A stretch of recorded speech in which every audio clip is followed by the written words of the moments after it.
Hello beautiful people, it's me again, Julie Margo, and today, ta-da! I'm here in Baitan Beach. So, I'm here sa taas ng bato kasi tinitingnan ko kung may mga unggoy na lalabas. And I still have my shoes. I'm gonna take it off later pag maliligo na ako sa dagat. Pero, kasi nag-jog ako guys. So, I went here to jog. On my way here, nag-run up. And my plan is to swim. So, sabi ko, katapos ko mag-jog, suswimming ako. Since andito na rin naman ako, so, dala ko yung tsinelas ko actually kasi tatanggalin ko yung sapatos ko maya-maya para hindi siya mabasa. Tapos, pauwi, mag-walking na lang ako ng naka-tsinelas. Pero, unfortunately guys, hindi pa mataas yung tubig. So, siguro hindi ako makakaligo. Kasi 5:20 na rin mga 5:30 na ganon. So, padilim na siya. So, siguro hindi na rin ako makakaligo kasi hindi kasi ako pwedeng maligo ng mababaw pa yung tubig kasi guys, sensitive yung skin ko.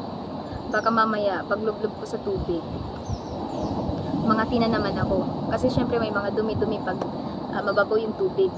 Kasi na-stuck siya. So, pagka ganun, nangangati ako tapos ni-scratch ko talaga siya. Hanggang sa mag-red na siya, mag-swell na siya, tapos masugat na siya. Kaya, kung mapapansin nyo, may mga scars ako sa pag-scratch ko yan.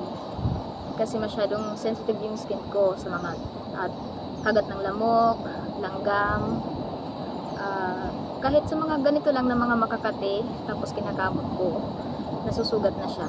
So, di pwedeng maligo pag ganitong kababaw yung tubig. Dapat, mataas na yung tubig kasi nadadala yung mga dumi pabalik doon sa dagat, no?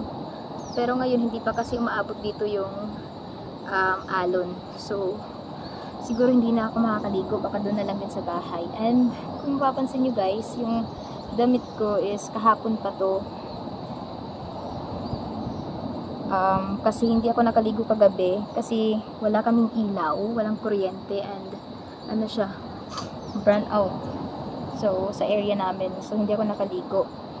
Tapos, ina-absorb ko pa rin yung nangyari sa akin doon sa lighthouse. Kaya, hindi ako nakaligo. Kasi ang hirap naman kasing kumilos o maligo kapag walang ilaw, di ba? Walang kuryente, dilim-dilim. Tapos, low-bat pa yung cellphone. So, wala talagang flashlight. Walang liwanag, ganun. So, at unfortunately, wala pa akong nakikita ng mga unggoy dito. Pero naririnig nyo yun guys, yung mga huni ng mga ibon. Tapos, hindi ko alam kung anong huni yun. Siguro, guys, pangalawang beses na to, wait lang.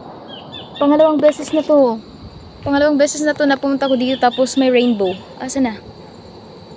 Wait lang, asa na? Hindi siya klaro. Yan. Nakikita nito guys. Wait lang.